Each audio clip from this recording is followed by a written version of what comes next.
Drop parties have been a part of RuneScape ever since the very beginning. Regardless of what changes were made to the game, drop parties have almost always consistently happened. One of the big reasons for this is the Falador party room.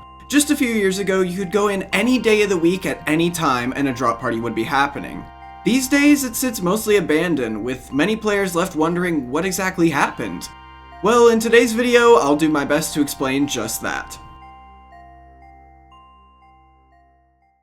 Before I explain what caused its abandonment, I have to explain why it was created in the first place. So, like I said previously, RuneScape has always had drop parties. This also includes Classic. When Telekinetic Grab got introduced in 2001, things got a little bit unfair. Players with the level to cast it could consistently and easily get drops from these parties with little to no effort. Although I don't have an official release date, it didn't take long for Jagex to come up with a solution. The party room. Looking back at old maps of RuneScape, it kinda just appears out of nowhere. Anyway, when it was introduced, it was just a small empty room with literally nothing in it. The only purpose it had was that when inside, you couldn't cast Telekinetic Grab. It pretty much remained this way all the way throughout the rest of Classic. When RuneScape 2 rolled around, Jagex decided to make a few changes and make the room a bit more advanced. They did so by adding the item chest, lever, and bar area. Just in case, they still kept Telekinetic Grab disabled too. After this, the party room remained generally unchanged again for a few years. That was until July 24th, 2007.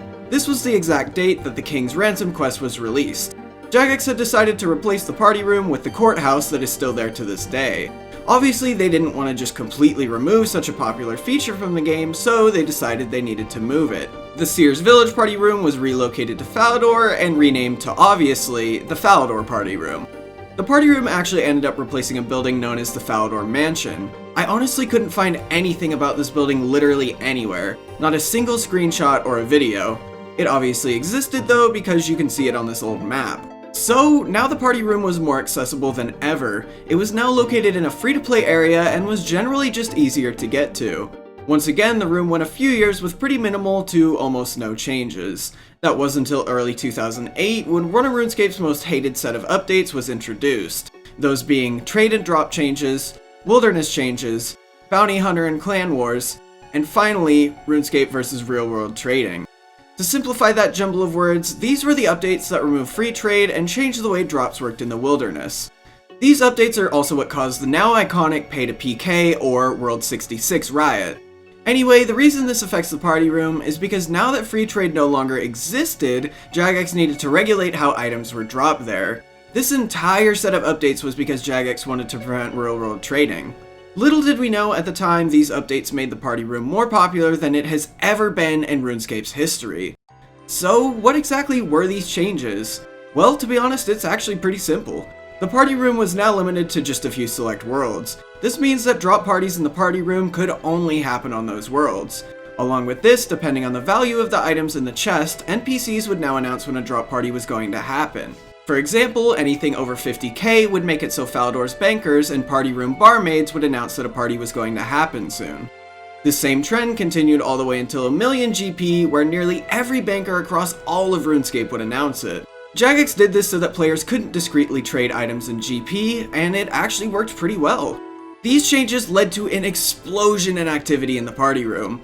In nearly every world that could use it at every time of the day, the room would be filled to the brim with players. Millions upon millions of GP went through that chest every single day. It seemed like everyone was making money, except for those that were obviously giving it away. The room remained like this for years until early 2011. Jagex realized that they may have made a mistake adding a trade limit and making all those changes to the wilderness. They did a poll asking players if they should revert these updates, and unsurprisingly, yes won by a landslide.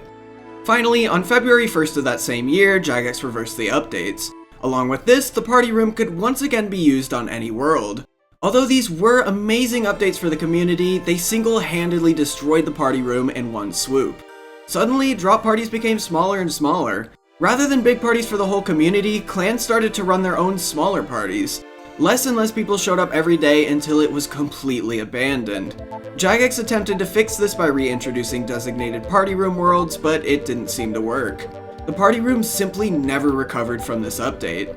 When old school rolled around, a bit of life was breathed back into it, but not for long. Even on OSRS, it sits empty most days. Chances are it will sadly remain this way forever on both versions of the game. So I hope you all enjoyed the video. I did quite a bit of research for it, so hopefully you learned something as well. Anyway, feel free to drop a like and comment on what abandoned place I should talk about next. Thanks for watching, and I'll see you in the next one.